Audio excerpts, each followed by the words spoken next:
안녕하세요. 잠들지 못하는 이 밤, 당신을 위해서 책 읽어주는 남자, 저는 아크입니다. 오늘은 이 기주님의 언어의 온도 마지막 시간이 될 것 같습니다. 들어보시고 마음에 드시는 분들은 채널 구독하기, 영상의 좋아요 버튼 한 번씩 눌러주시면 감사하겠습니다. 하고 싶은 말씀이 있으신 분들, 혹은 바라는 점이 있으신 분들은 영상 아래 댓글로 참여하시면 되겠습니다. 오늘 이어서 읽어드릴 첫 번째 글의 제목은 사랑은 종종 뒤에서 걷는다 입니다. 어느 유명한 심리학자가 그러더군. 사랑에는 여러 종류가 있는데 이성 간의 사랑은 그 가운데 가장 배타적이라고. 어쩌면 사랑이 두 사람을 단위로 한 이기주의일 수도 있다고. 그 말을 곰곰이 되씹어 보았다. 사랑에 빠지면 우린 상대방을 독점하고 싶어 한다. 그러므로 사랑에는 이기적인 요소가 있다고 말할 수도 있을 것이다. 그러나 그런 규정만으로 사랑의 본질을 단언할 순 없다. 사랑만큼 복잡한 감정도 없다. 기질이 전혀 다른 두 사람이 서로를 보완하고 아끼는 마음도 사랑이며 각자가 지닌 삶의 조각을 맞추거나 서로에게 맞춰지는 형태로 나타나는 것 또한 사랑이다. 언젠가 버스를 타고 신촌 거리를 지나고 있었다. 느릿느릿 걸어가는 노부부가 눈에 들어왔다. 젊은이들보다 확연히 느린 속도로 걷고 있는데 두 분이 한 발 한 발 내딛는 걸음새가 꽤 묘하게 보였다. 나는 그 모습을 유심히 지켜보았다. 키가 큰 할아버지는 키가 작은 할머니가 두 걸음 정도 내딛는 모습을 확인한 뒤 찬찬히 한 걸음 내디뎠다. 다리를 저는 할머니를 위한 미묘한 타이밍으로 보조를 맞추는 듯 했다. 그 노부부의 모습에 가슴 한쪽이 아련해졌다. 벼랑간 나는 이런 생각이 휩싸였다. 상대보다 앞서 걸으며 손목을 끌어당기는 사랑도 가치가 있지만 한 발 한 발 보조를 맞춰가며 뒤에서 따라가는 사랑이야말로 애틋하기 그지없다고, 아름답다고. 어떤 사랑은 한 발짝 뒤에서 상대를 염려한다. 사랑은 종종 뒤에서 걷는다.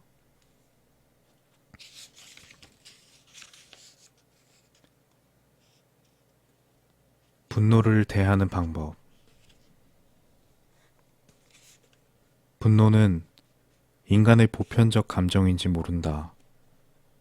살다 보면 누구나 상대방을 죽일 듯이 물어뜯고 싶은 순간이 있고 그런 감정을 제어하지 못해 속이 시꺼멓게 타들어가는 경우도 있다. 화를 참지 못해 크나큰 화를 당하기도 한다. 극지에 사는 이누이트들은 분노를 현명하게 다스린다. 아니, 놓아준다. 그들은 화가 치밀어 오르면 하던 일을 멈추고 무작정 걷는다고 한다. 언제까지? 분노의 감정이 스르륵 가라앉을 때까지. 그리고 충분히 멀리 왔다 싶으면 그 자리에 긴 막대기 하나를 꽂아두고 온다. 미움, 원망, 서러움으로 얽히고 설킨 누군가에게 화상을 입힐지도 모르는 지나치게 뜨거운 감정을 그곳에 남겨두고 돌아오는 것이다. 어느 책에서 이 얘기를 읽고는 내 분노가 훑고 지나간 스키드 마크를 되짚어 보았다. 가끔은 노여움을 놓아주지 못하고 붙잡으려 한 것 같아서 그런 기억이 떠올라서 얼굴이 불그스레 달아올랐다. 그리고 어쩌면 활활 타오르던 분노는 애당초 내 것이 아니라 내가 싫어하는 사람들에게서 잠시 빌려온 건지도 모른다는 생각이 들었다. 시간이라는 냉각기를 통과해서 화가 식는 게 아니라 본래 분노가 태어난 곳으로 돌아간 것일 수도 있다고 생각했다. 빌려온 것은 어차피 내 것이 아니므로 빨리 보내줘야 한다. 격한 감정이 나를 망가뜨리지 않도록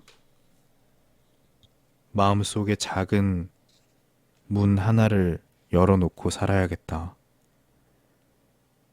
분노가 스스로 들락날락 하도록 내게서 쉽게 달아날 수 있도록.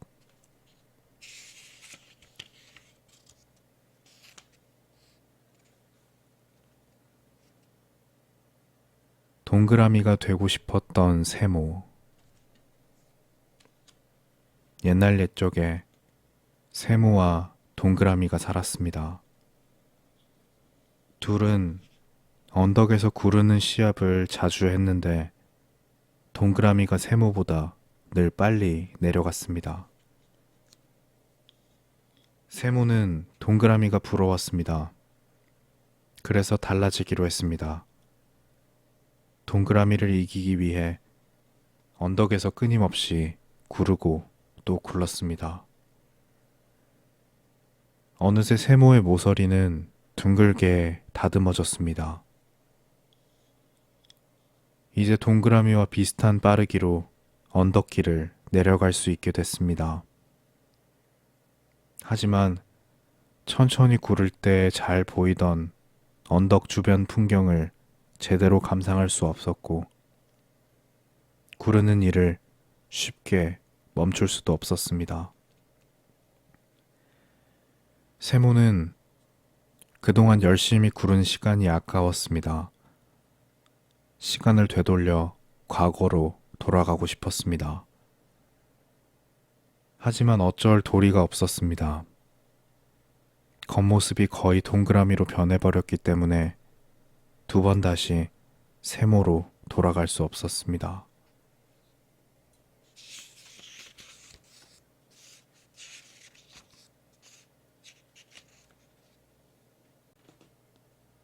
감정은 움직이는 거야.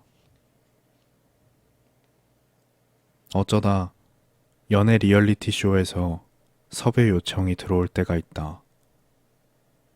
연락한 사람의 성의를 봐서 고민하는 척하며 뜸을 들이기도 하지만 결국 거절한다. 리얼리티 쇼는 말 그대로 리얼리티를 가미한 쇼다. 쇼가 주된 재료이며 현실은 양념이다. 떡볶이 위에 치즈를 많이 뿌린다고 해서 그게 갑자기 피자가 되지 않는 것처럼 리얼리티 쇼에 리얼리티적인 요소를 많이 섞는다고 해도 하루아침에 현실의 이야기가 되는 것은 아니다. 그런 쇼는 마른 수건 쥐어짜듯 재미를 추출한다. 오로지 재미라는 목적지를 향해 달리는 폭주 기관차와 같다. 도중에 멈출 수 없는, 가속이 붙을수록 목적지를 향해 더 빠르게 내달리는. 가장 별로인 건 쇼에 출연하는 남녀의 사랑을 연출하려는 점이다. 다르다는 사실에 끌릴 때가 있고 생각대로 되지 않아서 소중한 게 남녀 사이의 감정인데 리얼리티 쇼는 이를 깡그리 무시한 채 우리의 갇힌 동물을 바라보듯 출연자가 주고받는 감정을 관람한다. 그러는 사이 시청자를 감정의 사파리로 안내한다. 감정은 연출의 대상이 될 수 없다. 시청률과 바꿀 수 없고 돈으로 구매할 수 없다. 감정은 비매품이다. 혹자는 감정도 돈으로 살 수 있다고 강변할지 모르지만 그건 진짜 사는 게 아닐 것이다. 가짜 감정을 잠깐 대여하는 것에 지나지 않는다. 대여는 반환을 전제로 한다. 도서관에서 빌린 책을 반납하듯 반드시 돌려줘야 한다. 이를 부정하고 싶은 마음이었는지 영화 봄날은 간다의 상우는 몸서리치며 절규했다. 어떻게 사랑이 변하니? 라고. 질문 같기도 하고 탄식 비슷하기도 한 이 문장을 듣는 순간 우리는 피식 웃게 된다. 사랑을 겪어본 사람은 안다. 진한 사랑일수록 그 그림자도 짙다는 사실을. 태양처럼 찬란하게 빛나던 사랑도 시간 속에 쓰러진다는 것을. 설령 사랑이 변하지 않더라도 언젠가 사람이 변하고 만다는 것을. 감정을 의미하는 영어 단어 이모션의 어원은 라틴어 모베레에다. 움직인다는 뜻이다. 감정은 멈추어 있지 않고 자세와 자리를 바꿔가며 매 순간 분주하게 움직인다. 그래서 어떤 이들은 말한다. 이별 또한 사랑의 전개 과정이라고. 사랑이 기승전결을 거친다는 사실을 인정해야 한다고.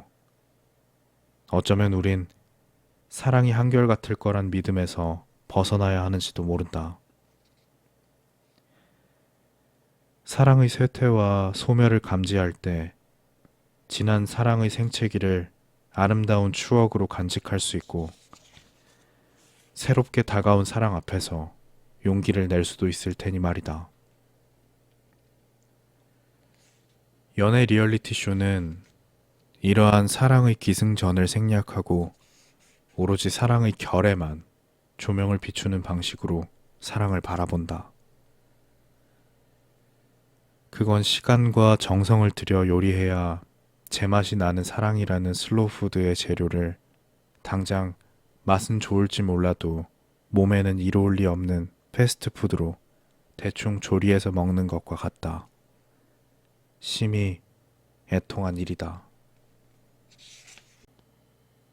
어두운 밤을 받아들이지 마오. 미세먼지 때문에 고된 하루를 보냈다. 평소 이비인후 계통이 그리 예민한 편이 아닌데도 종일 입이 텁텁하고 코가 간질간질했다. 이런 날이면 크리스토퍼 놀란 감독이 관객을 놀라게 한 인터스텔라라는 영화가 떠오른다.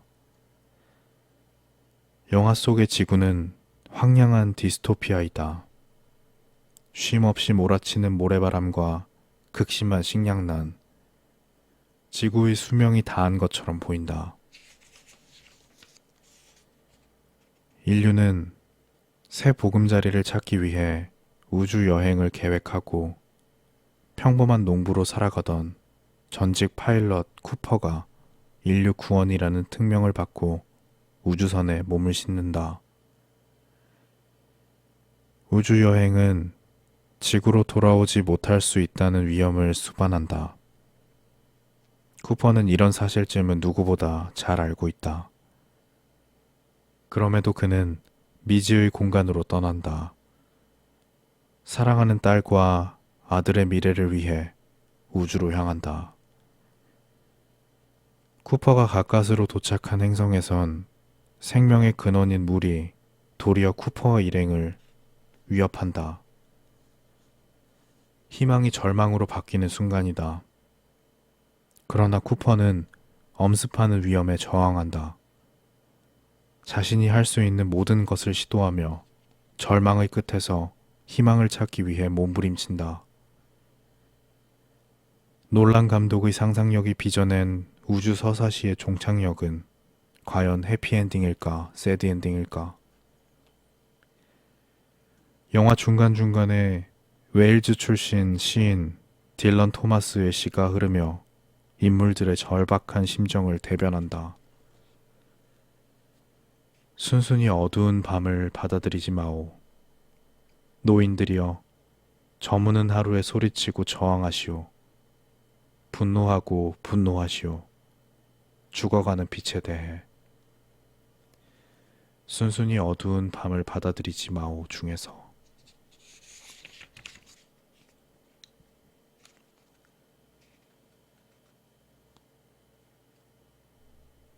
선을 긋는 일. 뉴스를 보았다. 한 아파트 주민들이 자기네 아파트와 임대 아파트 사이에 담을 설치했고 결국 임대 아파트에 사는 아이들이 단지를 빙 돌아서 등교하고 있다고 했다. 텔레비전 채널을 돌렸다. 씁쓸한 생각이 밀려들었다. 왜 자꾸 나누고 구획하려는 걸까? 인류의 불행 중 상당수는 사람과 사람 사이에 선을 긋는 행위에서 비롯되지 않던가.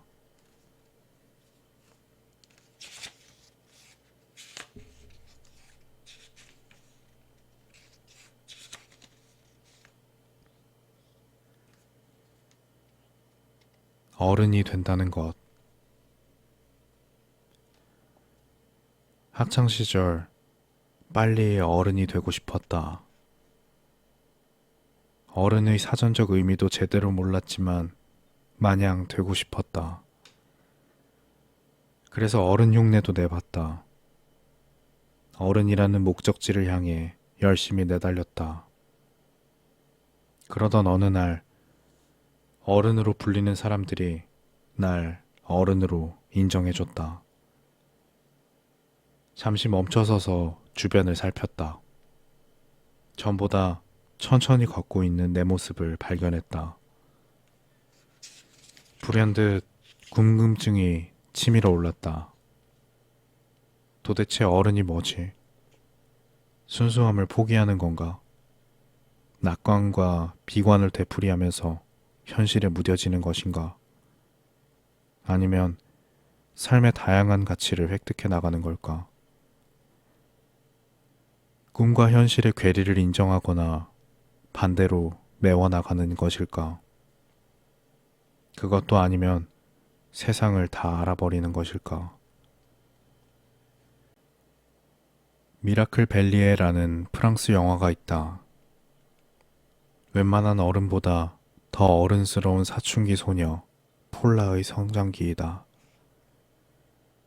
가족 중에서 유일하게 듣고 말할 수 있는 폴라는 세상과 가족을 연결하는 통로 역할을 한다. 부모 대신 가축의 사료값을 흥정하고 장터에 나가 치즈를 판매하며 생계를 돕는다. 폴라가 교내 합창단에 가입하면서 이야기가 묘한 방향으로 흐르기 시작한다. 그녀의 재능을 눈여겨본 합창단 교사의 권유로 폴라는 파리에 있는 합창학교 오디션에 도착하지만 마음이 편할 리 없다. 자신의 도움이 필요한 가족들을 남겨둔 채 혼자서 도시로 떠날 수 없기 때문이다. 우여곡절 끝에 합창단 오디션에 참가한 폴라. 그녀는 비상이라는 곡에서 이렇게 노래한다. 사랑하는 부모님, 저는 떠나요. 사랑하지만 가야만 해요. 도망치는 게 아니랍니다. 날개를 편 것뿐이죠. 인생의 길을 걷다 보면 폴라처럼 낯선 방향으로 발을 내디뎌야 하는 순간이 있다. 인사를 나누고 돌아서는 작별이든 서로 갈려 떨어지는 별이든 우린 인력으로 감히 어찌할 수 없는 헤어짐을 겪어야만 한다. 이때 아이와 어른의 경계에서 서성이기보다 눈물을 머금더라도 있는 힘을 다해 제 발로 땅을 박차고 울타리를 뛰어넘어야 한다. 사실 어른이 된다는 것 자체는 그리 중요한 일이 아니다. 어른으로 자라야 한다는 발상은 어른인 사람이 어른이 아닌 사람보다 무조건 우월한 존재라는 조금은 헐거운 논리를 바탕에 깔고 있다. 어른이 꼭 될 필요는 없다. 제대로 된 어른은 나 어른이야 라며 어른 대접을 해달라고 요구하지도 않는다. 그냥 어른답게, 그답게, 그녀답게 행동할 뿐이다. 어른이 된다는 것보다 중요한 건 진짜 내가 되는 게 아닐까.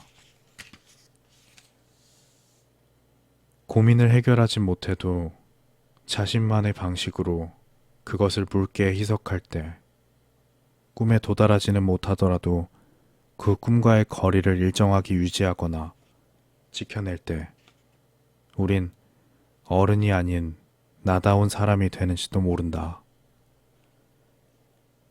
그리고 그렇게 살아가는 것이야말로 울타리 저편에 남겨진 소중한 사람과 추억에 대한 예의가 아닐까 싶다.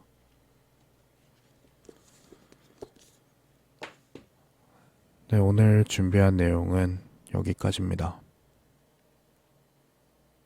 약 5회차, 6회차에 걸쳐서 언어의 온도를 다 읽어드렸는데요.